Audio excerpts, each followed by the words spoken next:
What's up, guys? Thanks as always for supporting the show. It would mean a lot to me if you would take a second to scroll down and hit that subscribe button so you don't miss any more of our videos. Also, make sure you follow us all over social media so you don't miss any of our content or show announcements. Jason, what would you need to see from the Cleveland Cavaliers to take them seriously as contenders? So we're in this weird spot with the Cavs where they had the best record in the league, and their record is not just exceptional, it's above a 70-win pace. So, like, some really special stuff there, right? There's some context. Obviously, the Cavs have played literally the easiest schedule in the NBA to this point in the season. Their opponents have only won, I think, like 46.5% of their games. But even if you quantify that somehow, they're still kicking ass and performing really well against great teams.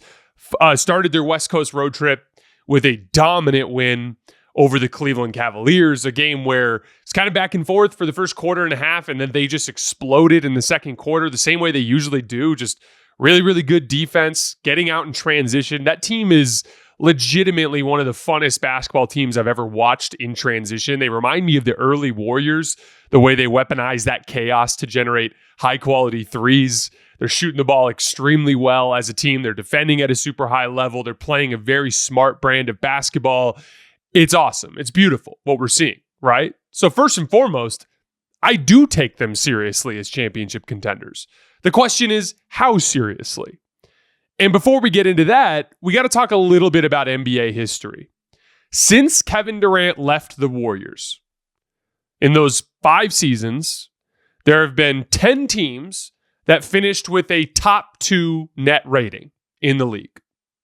So the team that outscored their opponents by the most points per 100 possessions, the top 2, right? They're with those 5 seasons, 2 from each season. Boston in 2022 and in 2024 is the only team out of those 10 teams that actually won their conference, that won 3 playoff rounds, let alone 4. And obviously the 2024 Celtics are the only team that won the title. Point being, we've had 8 teams in the last 5 years who kicked ass all regular season long and then didn't win 3 playoff rounds. So, okay, the question becomes, if it's not just about net rating, what do you look for in those types of teams in terms of ranking them as contenders? Well, first and foremost, I do think it's important to acknowledge that dominating the regular season is an important indicator for championship contention. Yeah, there are a lot of teams who dominated the regular season and still lost, but the fact of the matter is the team that wins is almost always a high net rating team. In fact, you have to go all the way back to the 2011 Dallas Mavericks to find a team that won the title without at least a top 6 net rating. And we all view that Mavs team from 2011 as kind of like a massive upset, right? We view that as like a choke job, if anything, on the part of the Miami Heat. So then the next question becomes, well, we're not just a great team, we're a transcendently great team. We're not just a great net rating team. They're outscoring opponents by like 11 points per 100 possessions. They're a historically dominant team statistically. Well, the Cavs have an opponent win percentage of 46.6%. That's dead last in the NBA. So yeah, they're still dominant, but there's no doubt that the easy schedule has helped them pad their record a little bit. For example, the Phoenix Suns, who are currently sitting at 11th in the Western Conference, have the same number of wins against 500 or better teams as the Cleveland Cavaliers. So like, I look at them as definitely a very, very good regular season team, but like, it's difficult to say just how good yet. They're in the middle of this really tough road trip. They have the 9th toughest remaining schedule, so the chips are going to fall where they may over the course of the 82. What I look at when I start evaluating beyond that first part is, in order to win the title, you got to be a very good regular season team. We just don't have an example in recent NBA history of a team who coasted and chilled and then won the title. It doesn't happen. You have to dominate the regular season, so step 1 for the Cavs, check. What's step 2 for me in terms of evaluating a team as a playoff threat? I look at, what are your weaknesses? The playoffs are about vetting weaknesses. When you have to play 4 rounds against elite teams, inevitably one of them is going to have the means with which to attack your weaknesses. Let's take Boston, for example. So they had 8 rotation players last year, an 8-man rotation, where every single player was a good shooter, a good passer, like a guy who's good at making reads, a good ball handler, and a good defender. All 8 of them. Some in different ways than others, right? Like maybe Peyton Pritchard could be shot over the top a little bit.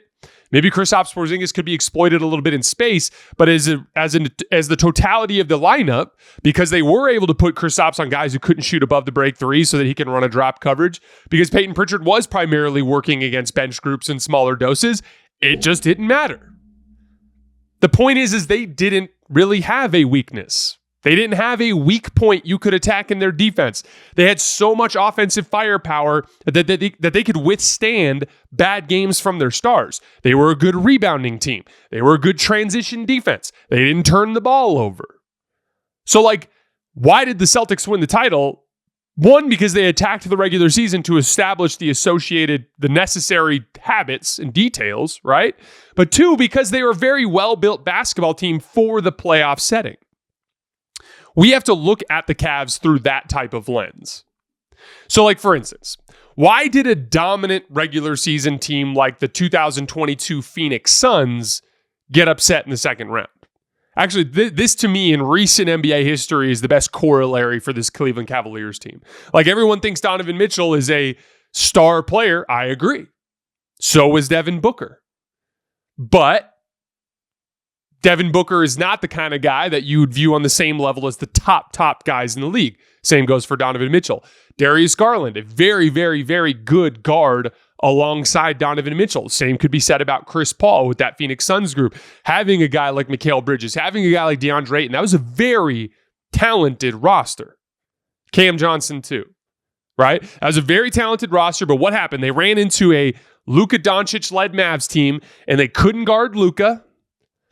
And CP3 and Devin Booker weren't able to meet with star power to meet the level that Luka was at, and they got upset. So again, it didn't really matter necessarily that they were dominant in the regular season because they had specific weaknesses. Their perimeter defenders couldn't make Luka uncomfortable. Their stars couldn't produce consistently enough to match the level that the stars for Dallas were producing at. As we look at the Cavs in particular, there are 3 main things that I'm concerned about for them in a playoff context. 1 is shooting. Not that they can't shoot, but are they going to shoot this well? They're shooting 2% better from 3 than anyone else in the league.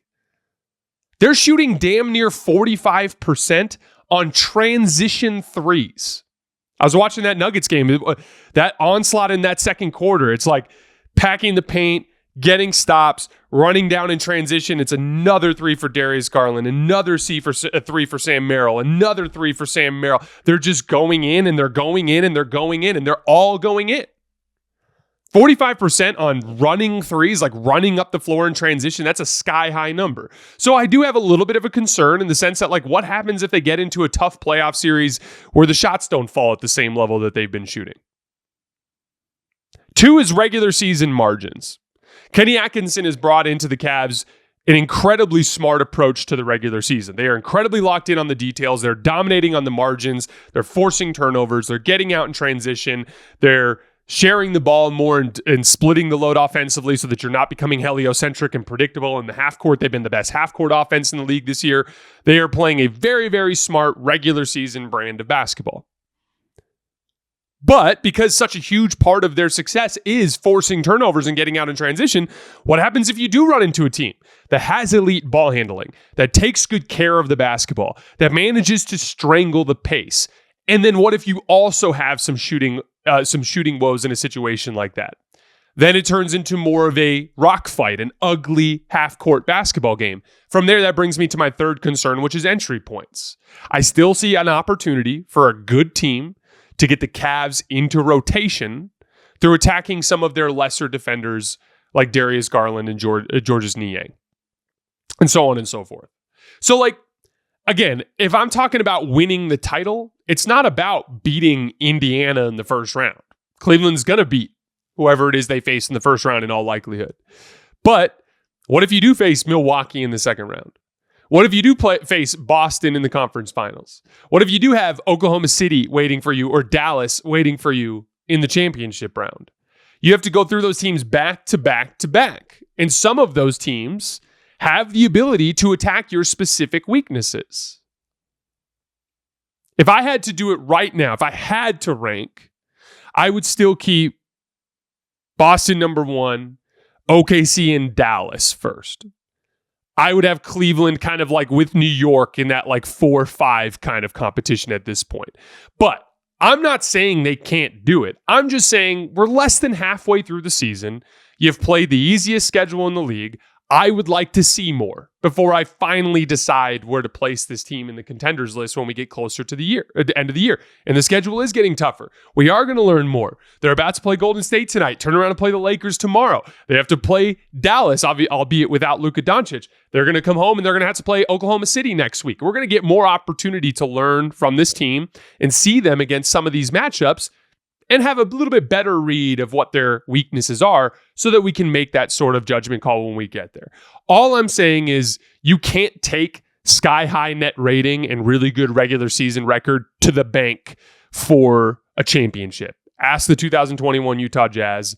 Ask the 2022 Phoenix Suns. There are tons of examples in NBA history of that sort of thing not working. It's just something to keep an eye on as we progress through this season. Again, I'm intrigued by Cleveland.